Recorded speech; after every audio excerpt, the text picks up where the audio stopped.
ತುಂಬಾ ಬೇಜಾರು ಮಾಡ್ತಾ ಇದ್ದೀರಾ ನೀವು. ಯಾಕಂದ್ರೆ ಮ್ಯಾಕ್ಸ್ ಅಲ್ಲೂ ಹೀರೋಯಿನ್ ಅನ್ನೋಂಥದ್ದು ಇರ್ಲಿಲ್ಲ, ಈ ಸಿನಿಮಾದಲ್ಲೂ ಇಲ್ಲ, ಒಂದು ರೊಮ್ಯಾಂಟಿಕ್ ಮೆಲೋಡಿ ಅನ್ನೋಂಥದ್ದು ಏನಾದ್ರು ಕೊಡ್ತೀರಾ? ಪ್ರಿಯಾ ಮೇಡಮ್ ಏನಾದ್ರು ಕಂಡೀಷನ್ ನೋಡಿ ಅಷ್ಟು ನೆಮ್ಮದಿಯಾಗಿ ಕಾಣ್ತಾ ಇದ್ದೀನಿ, ಆರಾಮಾಗಿದ್ದೀವಿ.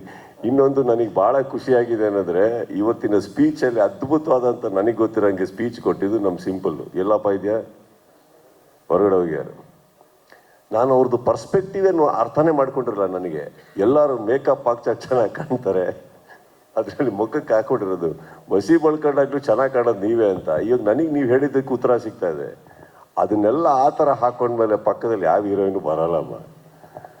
ಅವರಿಗೂ ಒಂದು ಆಸೆ ಇರುತ್ತೆ, ಹೀರೋ ಚೆನ್ನಾಗಿರಬೇಕು, ಮೇಕಪ್ ಹಾಕೊಂಡು ಗ್ಲಾಮರ್ ಆಗಿರಬೇಕು ಅಂತ. ಇಲ್ಲಿ ನಮ್ಗೆ ಈ ಪತ್ರಿಕೆಯಲ್ಲಿ ಎಸ್ಪೆಷಲಿ ವಿಜಯ್ ಇವ್ರು ಬರೆಯೋ ಕಥೆಗಳಂಗಿದೆ. ಸ್ತ್ರೀ ದೋಷ ಏನಾದರೂ ಇದೆಯಾ ಸರ್? ಏನಮ್ಮ ಸ್ತ್ರೀ ದೋಷ ನನಗೆ ಅಟ್ಲೀಸ್ಟ್ ಗೊತ್ತಿರೋ ಹಾಗೆ ಈ ಲೈಫಲ್ಲಿ ಇಲ್ಲಮ್ಮ.